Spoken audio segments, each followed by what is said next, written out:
Eu quero compartilhar uma palavra com você que está em 1 Coríntios, capítulo 1, no verso 18. 1 Coríntios 1, 18. O título que eu quero dar para a mensagem desta noite é Loucura ou Poder? Uma pergunta. Loucura ou poder?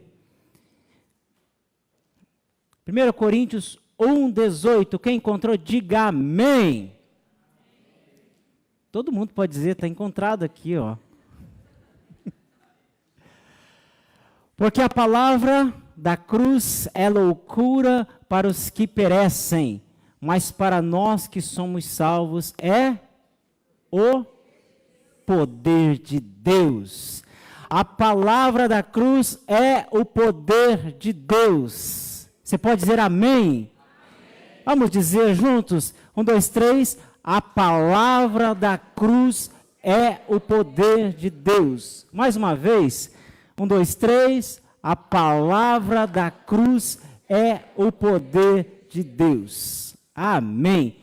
Todos nós conhecemos alguém que não tinha nenhum valor para a sociedade, pessoas que ninguém dava nada, mas que teve um encontro com o poder da cruz, teve um encontro com o Evangelho e teve a sua vida radicalmente transformada. Sim ou não?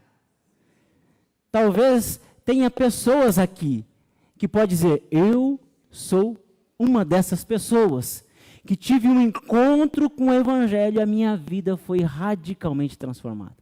Eu não tenho dúvidas que eu estou diante de pessoas que, se não fosse o poder da cruz, iria ser mais um número na estatística daqueles que não tinham jeito. É ou não é?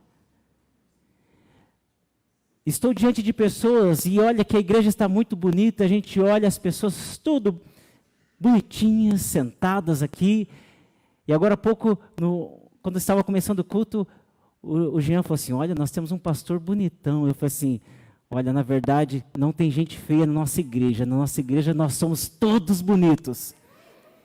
E quem se torna membro aqui, se chegar feio, fica bonito em pouco tempo. Sabia disso? Você que é feio e não é membro da igreja ainda, se torne membro logo que você vai ficar bonito. E quem é bonito, a Kézia disse, vai ficar mais bonito ainda. Gente, imagina a mulher chegar em casa e falar assim, meu bem, mas você está tão bonitão. O que aconteceu? Tornei membro da segunda renovada Curitiba. É isso que acontece com a gente, porque aqui tem o poder do Evangelho, e o poder do Evangelho transforma vidas até a nossa aparência. Aquele que andava meio cabisbaixo, olhando para a ponta do pé, de repente encontra Jesus e começa a andar com o peito mais estufado. O sorrisão no rosto. É assim ou não é? Porque o Evangelho transforma vidas, e por isso que eu estou diante de um povo abençoado. E que se não fosse o poder do Evangelho, gente, estaria lá no número daqueles que já não tinham mais jeito e talvez nem estaria aqui. Eu acho que muitos nem estariam aqui. Mas quem faz isso? O Evangelho.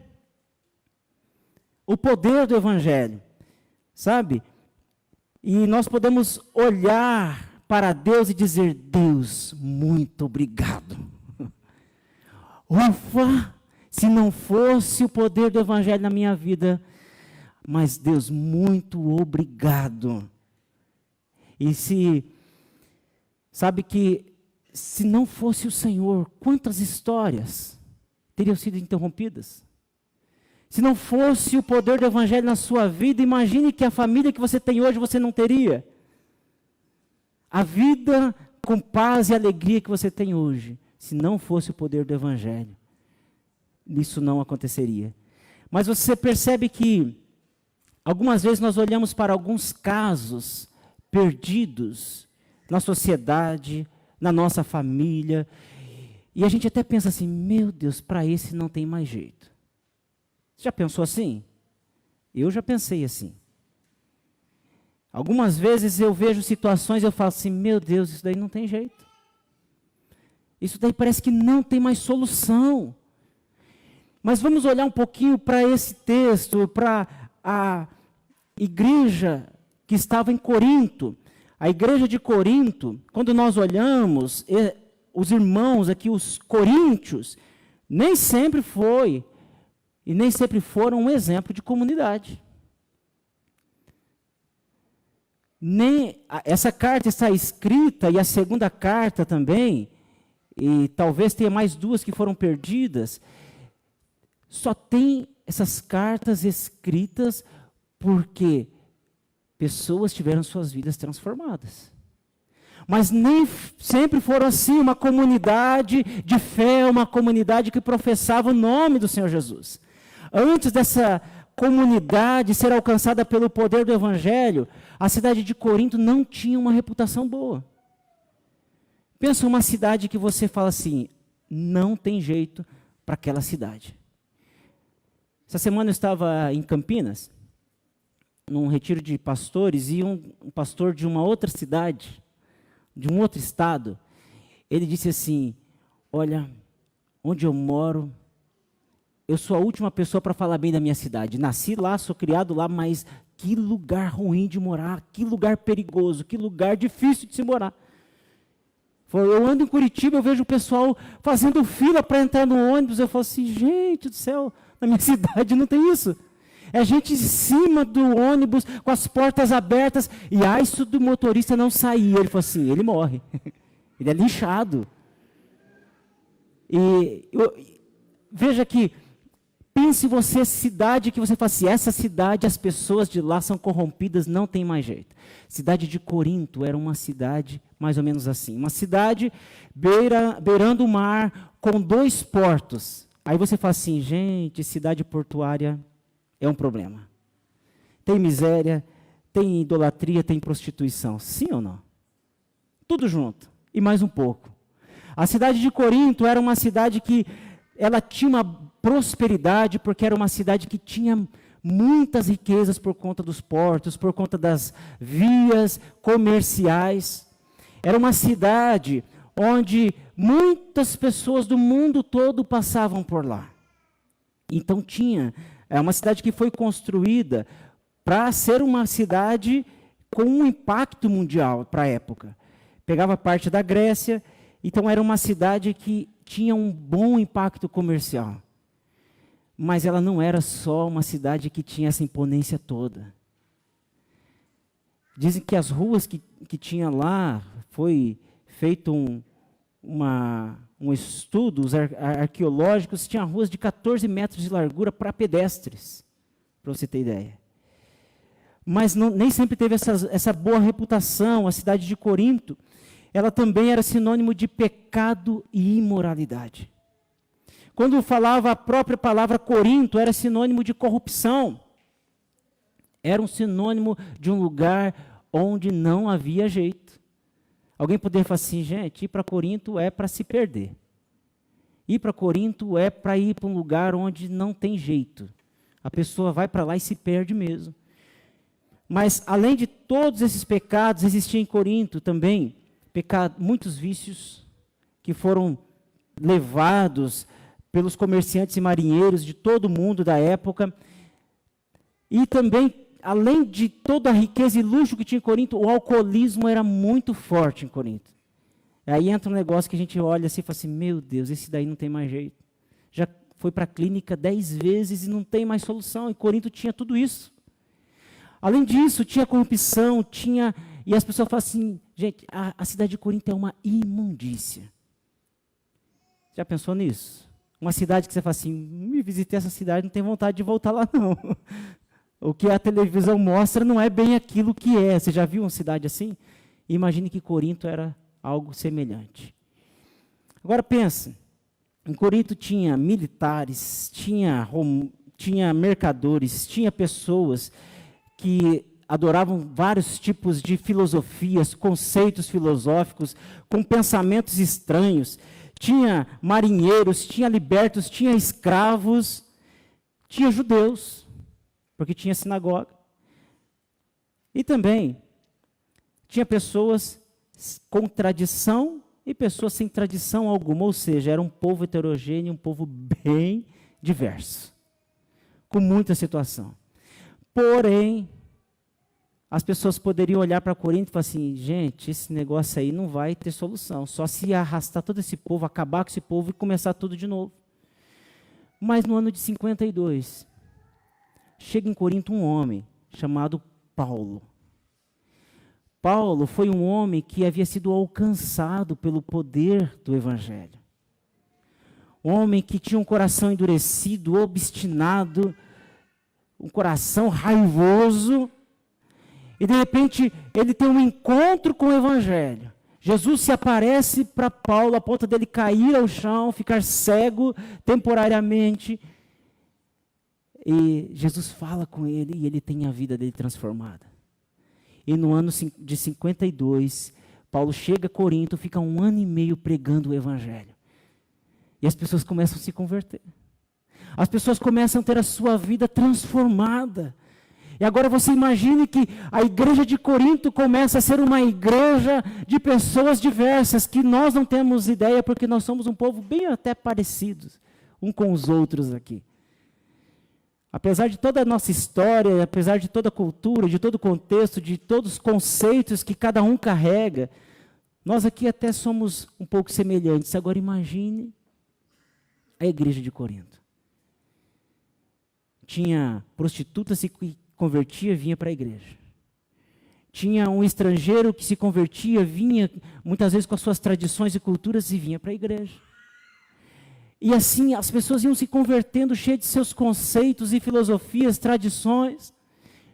E era a igreja de Corinto.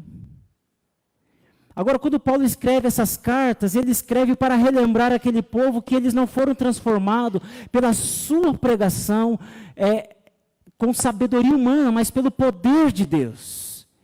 Que eles foram transformados não porque Apolo, ou Pedro, ou qualquer outra pessoa chegou e disse qualquer palavra que encantou eles. Paulo está dizendo, vocês foram transformados pelo poder do Evangelho. E o que transforma vidas daquele tempo até os dias de hoje continua sendo o poder do Evangelho. É o poder da cruz de Cristo.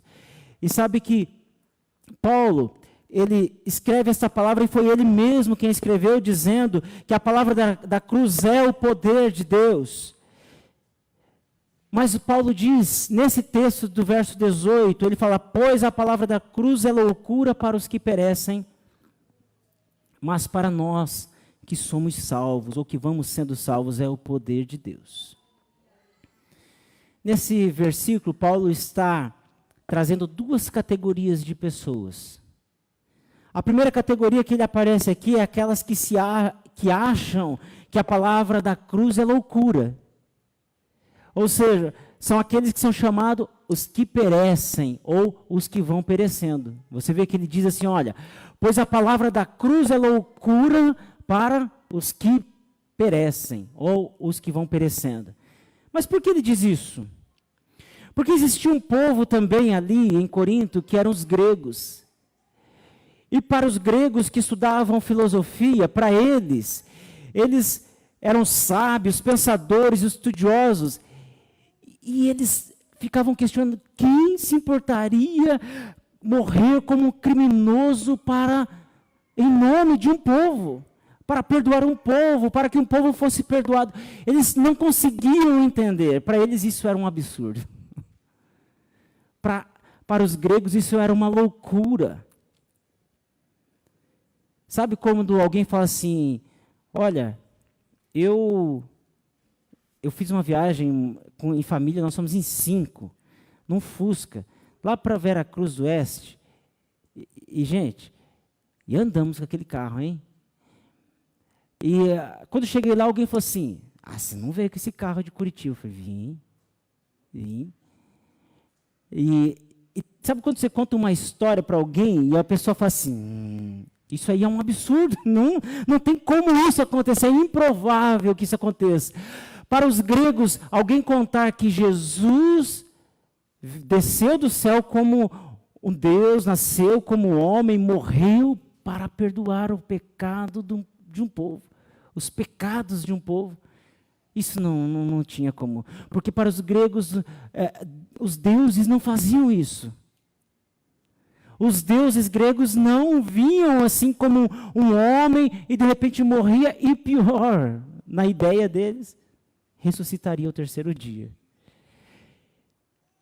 Para eles isso era um absurdo, era uma loucura, era algo sem lógica, sem explicação. E Paulo também diz que os judeus piedosos consideravam também esta mensagem da cruz, essa pregação da cruz, uma vergonha, uma humilhação, algo vergonhoso, que não tinha como eles absorverem isso, sendo eles judeus, e Jesus também judeu, dizendo assim, eu sou o rei dos judeus. Para os judeus isso era uma vergonha. Para os judeus isso era uma humilhação, para os judeus isso daí era um escândalo, e eles recusavam aceitar Jesus como rei deles.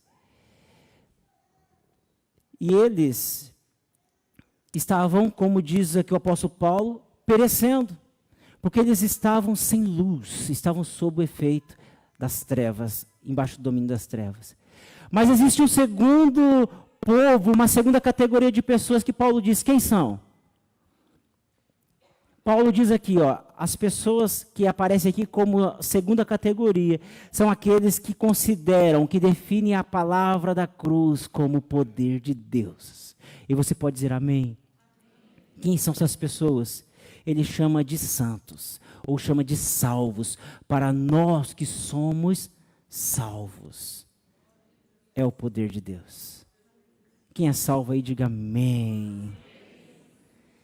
Então a palavra da cruz é poder de Deus para a sua vida. Aqueles que foram comprados pelo sangue de Jesus, aqueles que olham para a cruz e dizem assim, na cruz Jesus pagou um alto preço para que eu pudesse ser perdoado. Na cruz há perdão, na cruz há esperança, na cruz há graça imerecida. Na cruz há a alegria da salvação. E através da cruz de Cristo. E essa segunda categoria de pessoas compõe todos aqueles que foram iluminados. E que olham para a cruz e não acham que é loucura, não acham que é um absurdo, não acham que é uma vergonha, mas acham que é o poder de Deus. O poder de Deus. E ele diz assim, a palavra da cruz, a palavra, quando se fala de palavra, aqui está falando de uma mensagem que é transmitida. E essa mensagem que ela é transmitida a partir de um objeto, que é a cruz. Agora deixa eu te perguntar, a cruz transmite uma mensagem, sim ou não? Até os nossos dias? Quando você passa lá numa estrada e você vê uma cruz assim, fincada lá no chão, o que significa? Morte, alguém morreu, né? Alguém morreu. E se tiverem duas cruzes, significa que mais de uma pessoa morreu. Eu me lembro uma vez que a gente estava viajando, à noite, e eu comecei a ver um monte de cruz. Acho que eu já estava cansado da viagem. Falei, meu Deus, mas olha o tanto de cruz, cada curva tem uma cruz. Tanta gente que morreu, olha que já reduzia a velocidade. Mas eu não observei que, na verdade, era a parte de trás das placas. Que tinha uma cruz assim, e eu olhava só a parte de trás das placas, falei, meu Deus, achando que cada curva tinha um acidente. Misericórdia, eu já estava cansado, vendo morte para todo lado. Mas quando a gente vê uma cruz, significa que alguém morreu. Alguém morreu, houve uma morte, houve alguém que perdeu a sua vida ali. Mas quando nós olhamos para a cruz de Cristo, o que significa para nós? Significa morte? Sim. Mas significa também vitória. Porque a cruz de Cristo, diferente de uma cruz que a gente vê na estrada, ela significa o poder de Deus. É o poder de Deus. Ela transmite uma mensagem para nós. Mas por que o poder de Deus? Porque nós olhamos para a cruz e vem uma história na nossa mente. Porque se você vê na estrada e você não conhece quem morreu, não faz muito sentido, no sentido de você pensar assim, poxa, eu preciso me lamentar, ou está transmitindo uma mensagem que, além da morte, Nem sempre a gente fica pensando, a menos que a gente vê bastante cruz e a gente fala assim, meu Deus, uma família inteira morreu aqui. Mas quando nós olhamos para a cruz de Cristo, nós conseguimos lembrar que o Filho de Deus desceu da cruz. Aliás, ele desceu do céu. Ele deixou o trono de glória. Ele nasceu como um homem. Sofreu como um homem. Ele foi humano como nós. Essa semana eu ouvi uma canção do Stênio Márcios. A gente estava falando, né, Everton, hoje. Ele escreveu uma canção muito maravilhosa falando de Jesus, sobre o cansaço, a humanidade de Jesus. Jesus, ele sofreu tudo isso. Como um ser humano, precisou nascer de uma mulher, numa manjedoura, no meio dos animais, não nasceu num berço luxuoso, não foi criado numa família cheia de luxo. E sofreu na sua humanidade cansaço, dor, fome, sede, teve sono, teve angústia. Quando ele foi no Getsêmani, que ele suou gotas de sangue, foi porque ele estava extremamente angustiado. E ele sofreu tudo isso por nós. E ele foi morto numa cruz. A pior condenação da época, morrer como um criminoso, sem ter culpa alguma. E a gente olha para a cruz, a gente precisa olhar para a cruz e falar assim, ele tomou o meu lugar. Se eu estou aqui hoje, tenho meus pecados perdoados, se eu estou livre dos meus pecados, se a minha história foi mudada, se virou uma chave na minha vida, se eu estou tendo uma oportunidade de ser alguém melhor.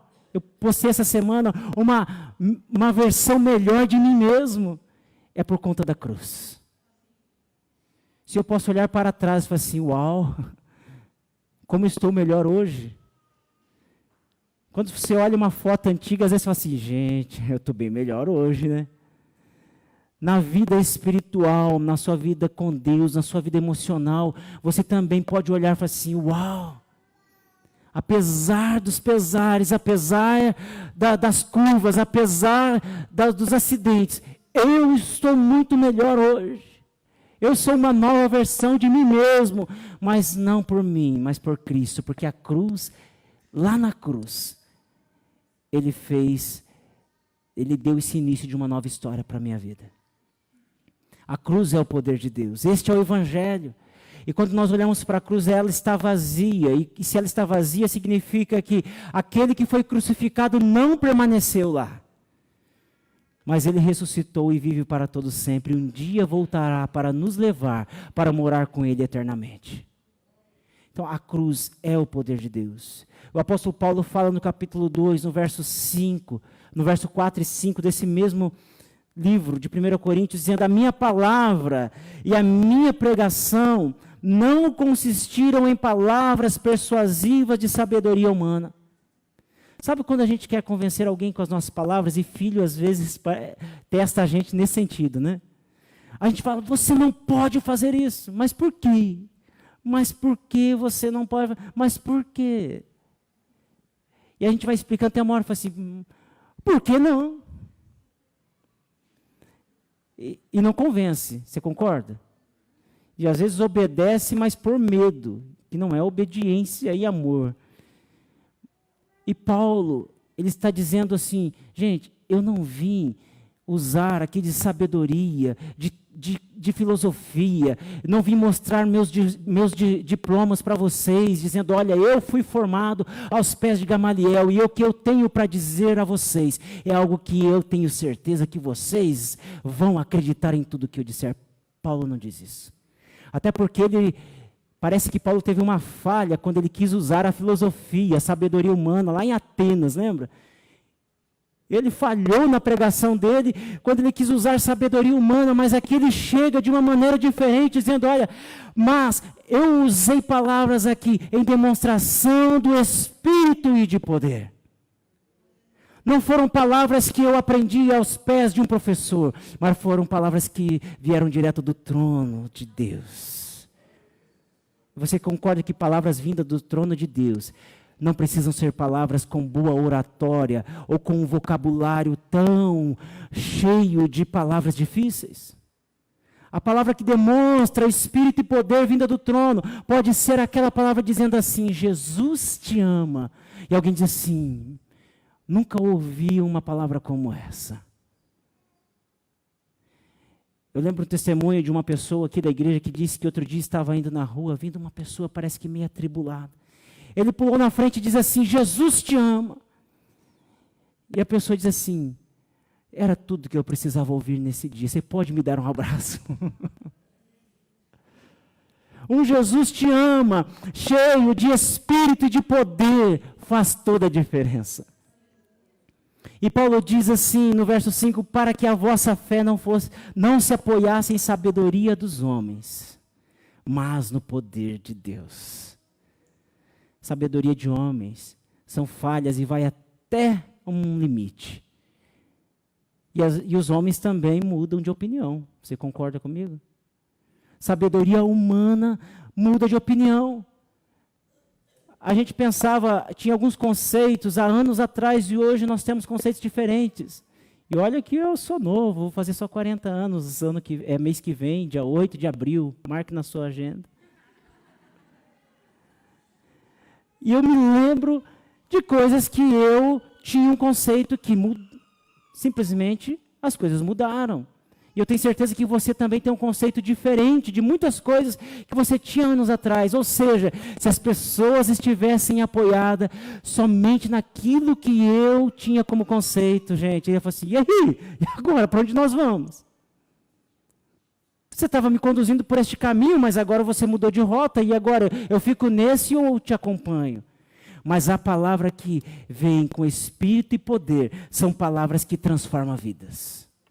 Palavras que mudam histórias, porque são palavras que vêm transmitidas da cruz de Cristo, dizendo, ei, existe uma mensagem que você vai transformar a sua vida, que não foram palavras aprendidas dentro de uma faculdade, nas cadeiras, ou em qualquer curso online. Mas eu quero dizer que a palavra que vem do alto, ainda que venha assim com conceitos de faculdade, venha com conceitos de EAD, eu quero te dizer uma coisa, se tiver o Espírito e o poder, transforma vidas.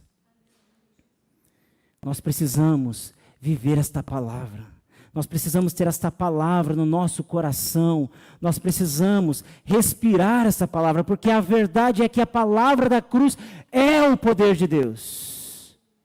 É o poder de Deus. E nós carregamos essa mensagem, amém? Nós carregamos essa mensagem. Nós não podemos encaixar Deus dentro dos nossos conceitos e padrões. Algumas vezes nós queremos falar assim, Deus, o Senhor só pode fazer isso daqui, porque é isso que eu ensinei a vida toda. Deus não se encaixa em nossos conceitos e padrões. Deus, Ele é um Deus insondável. Ele mesmo diz, quem que sondou os meus pensamentos, ei? Quem foi conselheiro de Deus, diz Isaías, Jó também fala, quem deu conselhos a Deus, dizendo, Deus, faça isso aqui que vai dar certo, ó. Nós não podemos colocar Deus dentro de uma caixa, Deus não é domesticável. Deus não é alguém que a gente fala assim, senta aqui, Deus, que eu vou te ensinar. Deus não é domesticável. Deus é um Deus insondável. Quando a gente acha que sabe tudo de Deus, Deus nos surpreende. Assim, agora eu aprendi a receita para agradar a Deus. Agora eu aprendi a receita para atrair Deus. De repente Deus, mas espera aí. Porque Deus, Ele nos surpreende. Deus é maravilhoso. Deus, Ele é inexplicável. É um Deus que não se explica. Isso é maravilhoso para você ou te assusta? Para mim, isso é o poder de Deus. Se nós servíssemos um Deus que nós pudéssemos explicar Ele em detalhes, nós serviríamos um Deus limitado. Mas é tão bom servir um Deus que não se explica, mas que Ele interage com a gente. Um Deus que vive dentro de nós, mas ao mesmo tempo Ele está em todos os lugares. Um Deus que nós podemos conversar, que fala com a gente, mas também Ele transforma os corações daqueles que a gente nem imagina. Eu me lembro um pastor da nossa igreja, que é indígena, ele faz um trabalho com os indígenas. pastor Esdra, ele disse que tinha uma tribo no Mato Grosso que ninguém tinha conseguido entrar para pregar o evangelho. E ele falou assim, gente, precisa alguém entrar lá para pregar o evangelho. Mas não tinha jeito, o cacique não deixava. Ele disse assim, e começou a orar, Deus, abra oportunidades, Deus. E de repente veio um filho do cacique, conheceu ele e falou assim, o senhor é pastor, né? Sim. Olha, está acontecendo umas coisas estranhas lá no meio da nossa aldeia. Está todo mundo sonhando com uma luz que aparece. E de repente vem uma voz dizendo assim, eu vou voltar.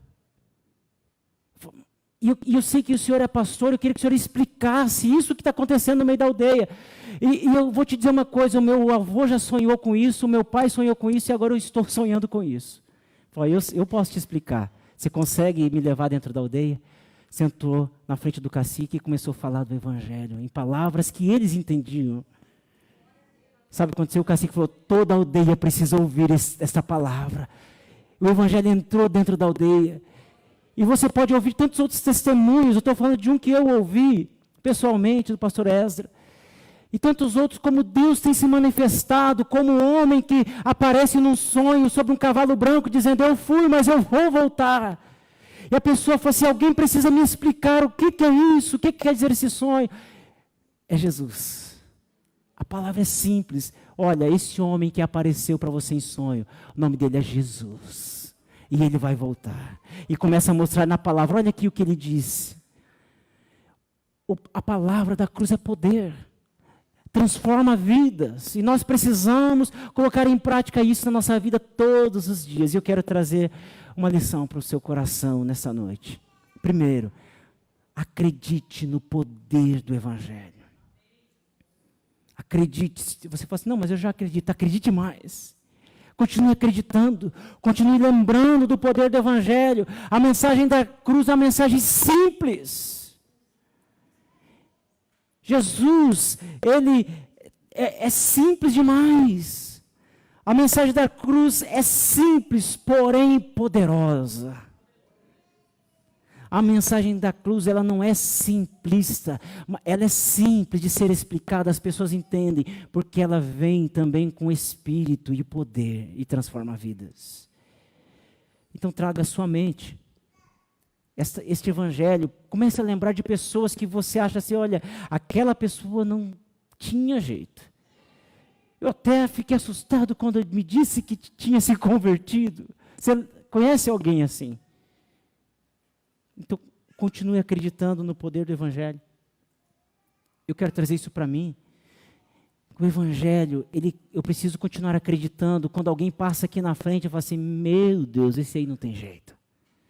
Eu preciso olhar e falar assim, tem jeito.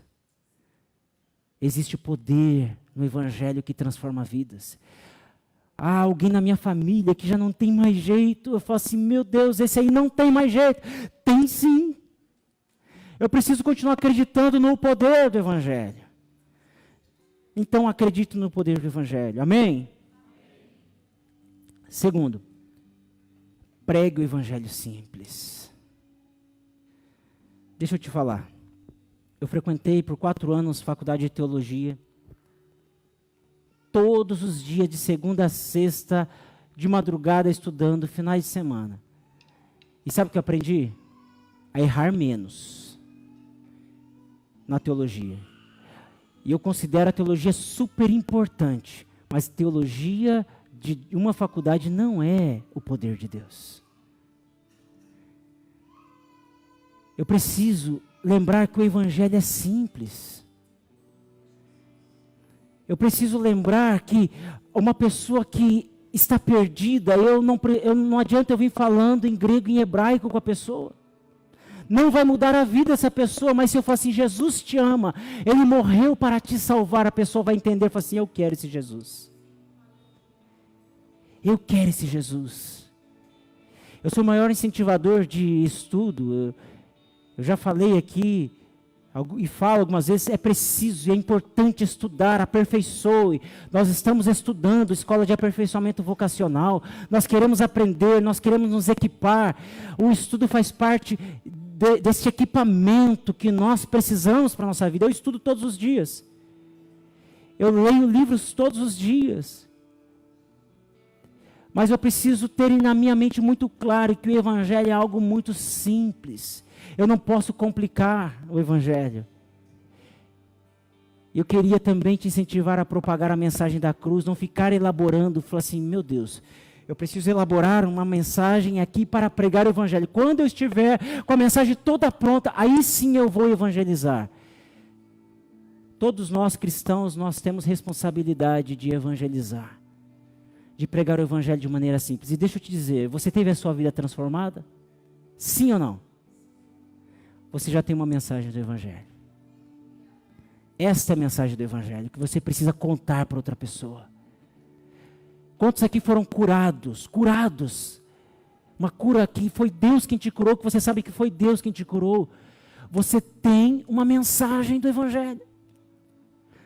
Quando fala assim, Jesus me curou, esse teu testemunho de cura é uma mensagem simples do Evangelho, dizendo, Jesus me curou. Quando você conta para outra pessoa, você está pregando o Evangelho. E aqui eu poderia estender, quem teve o seu casamento restaurado, quem teve a sua vida transformada, quem viu respostas de oração. Olha, eu orei, ou alguém orou por mim. Esta é a mensagem do Evangelho. É simples assim. É simples assim. Eu não preciso entrar num curso de como pregar o Evangelho. O Evangelho está dentro de você. A mensagem da cruz está dentro de você. Você já carrega dentro de você. Basta espalhar essas boas novas de forma simples. Contar para alguém que você conhece sobre Jesus. Sabe o que você conhece sobre Jesus? Qual a história que você conhece sobre Jesus? 3 palavrinhas, como a Kézia falou de manhã. Você só lembra de 3 palavrinhas só? Então é a mensagem do Evangelho que você conhece. Certa vez um grande pregador chamado Billy Graham, ele foi acusado de manipular a massa. As pessoas diziam que as pessoas só se convertiam porque quando ele ia pregar, ele usava palavras que convenciam as pessoas e colocava um coral para cantar, para que as pessoas ficassem emocionadas e fossem à frente, se entregar a Jesus. E aquilo doeu o coração de Billy Graham. E ele estava no estádio pregando. Ele disse para aquele povo na hora do apelo, hoje não haverá música. Você que quiser se entregar a Cristo, venha à frente. Ele ficou em silêncio, deu um passo para trás, cruzou os braços e ficou esperando. Para surpresa dele, milhares e milhares de pessoas estavam rendidas aos pés de Jesus, dizendo, eu quero Jesus. A palavra do Evangelho, a mensagem da cruz, a pregação da cruz, não é algo que pode ser manipulado. É algo que vem do alto. Terceiro, viva o Evangelho sem complexidade. Nós complicamos tudo. Nós temos uma arte de pegar uma coisa tão simples, uma receita tão simples e falar assim, isso aqui é gourmet. O Evangelho não é gourmet, é algo simples. A vida cristã é algo simples. Nós precisamos viver uma vida sem complexidade. O Evangelho é algo muito simples de ser vivido. Nada contra o gourmet. Eu aceito um convite para experimentar este gourmet. Mas o Evangelho que nós devemos viver é algo muito simples. Sabe aquele negócio assim, pequei, o que eu faço? Vou pesquisar na internet, o que eu faço depois que pego? Não, nós sabemos, pequei. Senhor Jesus, eu pequei contra o Senhor. Ah, Senhor, mais uma vez eu estou chegando diante do Senhor, me perdoa e me ajuda a mudar de vida. Isso é o Evangelho. Senhor Jesus, eu confesso os meus pecados, eu confesso que eu estou tendo dificuldade para vencer esta área na minha vida, Senhor. Quando eu vejo que eu acho que eu já estou bem, eu falhei de novo, eu errei de novo, eu briguei de novo, eu me afastei de novo. Mas Senhor, eu quero o Senhor na minha vida. Isso é evangelho. É simples ou não é? É muito mais simples. O evangelho ele pode ser vivido como algo muito simples todos os dias, quando nós nos achegamos a Deus. Agora imagine você propagar este evangelho a outra pessoa. Se você foi alcançado por este evangelho, qual a alegria que pode ser produzida no coração daquele que vai receber esta mensagem dizendo: uau, era tudo que eu precisava para a minha vida. Era tudo que eu queria para a minha vida. Era tudo que eu precisava. A minha vida não tinha mais jeito, mas depois que eu encontrei Jesus, a minha vida foi radicalmente transformada. Eu queria convidar você a se colocar-se em pé. Vamos orar? Paizinho querido, muito obrigado, porque o Senhor é maravilhoso. Obrigado pelo Teu Espírito Santo presente aqui. Obrigado pelas vidas, ó Deus amado, que foram tocadas, pelas histórias que estão sendo transformadas.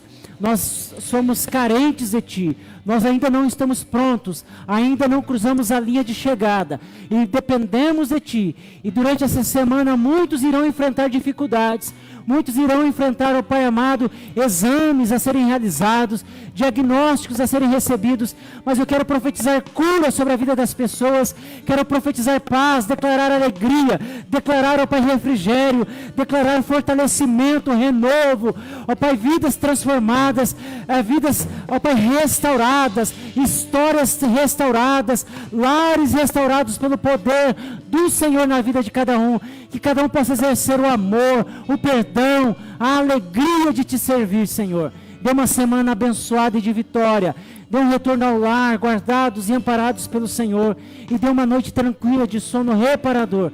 Esta é minha oração, em nome do Senhor Jesus. Amém, amém. Estenda suas mãos, meus amados e queridos irmãos e irmãs, que o grande amor do eterno Pai, que a graça e a paz do nosso Senhor e Salvador Jesus Cristo, que as consolações e a comunhão do Espírito Santo de Deus estejam presentes na vida de cada um de vocês, e todos dizem amém. Deus abençoe a todos em nome de Jesus.